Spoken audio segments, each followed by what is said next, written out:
It's And fantastic. you know, it's 54 years Yeah. on the 2nd of August. Yeah. Let's see now. Ah, this is lovely, the vows. Those vows were taken by Ken and Ann Vernon in 1958. And the bridesmaids. Bridesmaids. Yeah, your sister. It all Yeah. started once upon a time in England. I had a taxi business in the town where we lived, small town in Cheshire, Northwich.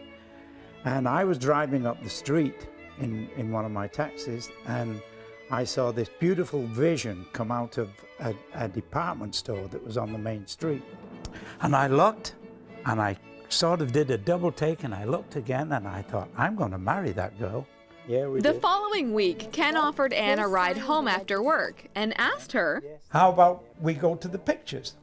Yeah. And she said, yes, okay. So we made a date, and we went to the pictures.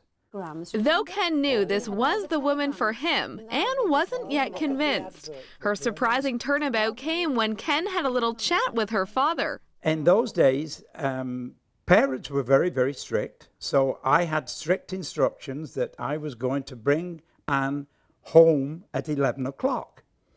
And I drove into the village and didn't think very much about it. But when we got into the village and outside Anne's house, her father was standing at the front gate. He tapped on the window and he looked at his watch and he says, "And what time do you think this is?" And I looked at my watch and I said, "It's 11:05. And he said, "If you want to be with my daughter after 11 o'clock, you might as well be married to her." I said, "Okay, I will." End of conversation. So the next morning, I phoned Ken at his office and I said, "Did you mean what you said last night, that you're going to marry me?" And he said, "Yes. When would you like to get married?" I said, "Well, why don't we get married August? That would be a nice month of the year, early August." He said, "But Anne," he said, "that's the shark fishing season in Cornwall." I said, "Well, that's all right. Let's get married and then go for a shark fishing honeymoon," which is exactly what we did. Ken may have angled the girl of his dreams, but it was Anne who rocked the boat by catching the bigger fish. 250 Yes. pounds. That was embarrassing on your honeymoon. So she qualified before me. That was almost an end to our marriage. And that was the 2nd of August, August 1958. 8. How have they made their marriage such a success for 54 years and counting? We've always done things together. A marriage is all about God. That's It for really sure. is. It's not about Ken and Ann Vernon, it's about God and how He has led us over the years. And the goodness of God in our life, day by day, is just wonderful. We've grown to love Him more and more. And you know, the more we love Jesus, the more, I believe, we love each other. You know, another key too in a Christian marriage is praying together. Yeah. Very important. It is. And so we read the scriptures together in the mornings, and then we have this prayer time. You can read And that. the Lord said, "I will restore to you the years that the locust has eaten." Marriage is a journey, and you know, it's not easy. It really isn't. There's all kinds of, through many trials and dangers we have already come, right?